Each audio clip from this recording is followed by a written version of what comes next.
The last couple of weeks, you've been able to go back to the facilities. Have you been there yet working on your individual workouts, or have you stayed away from the facilities so far? Well, I've actually been back. I went back for the first time when we got back on, I believe, the 22nd, and I went to the gym on the 24th or 23rd. So I've been in ever since then. So it's been going well. We do as much best as we can to not only work on our games, but to stay in shape, condition. With only one person or one coach, you can only do so much. But we're trying our best just to not only stay active, but to prepare for this Orlando restart. Well, you're heading down to Orlando in just over a week now. Nervous, anxious, excited? How do you feel about it?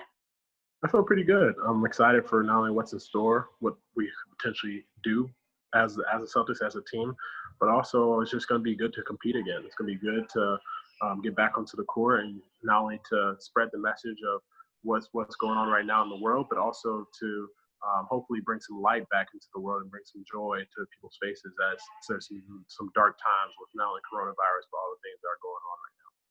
Yeah, I love that. But there have been a significant amount of players who have been nervous about the Orlando bubble situation and said they're uncomfortable with it. Do you have any concerns about it at all, or did you ever consider opting out?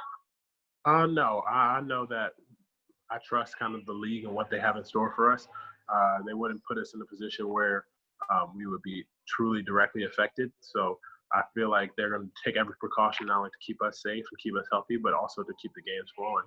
And I think it will be an exciting restart. I think guys are really excited to get back onto the court. And it is difficult for guys that are considering opting out because you also understand what's going on. They have to be around their families. There's a lot of things that are going on in these moments, social reform. And you can support them as much as you can. And that's how we do as players. We support each other. And whether you opt in or you opt out, no one looks at you differently.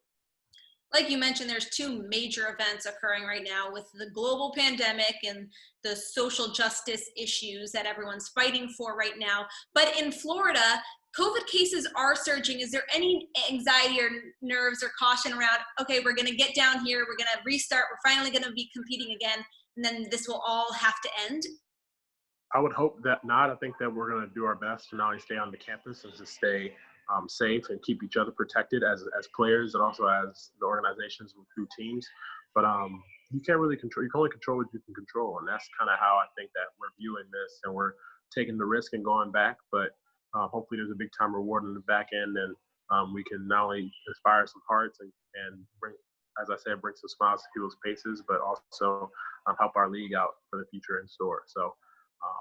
I think that it's definitely difficult to see all the cases surging in Florida, but we didn't really prepare well as a state for the reopening. I feel like there's always going to be the potential risk of a second wave. So all we can do is live our lives and hopefully practice the social distancing measures as well as keep ourselves sanitized and clean and ready to keep moving.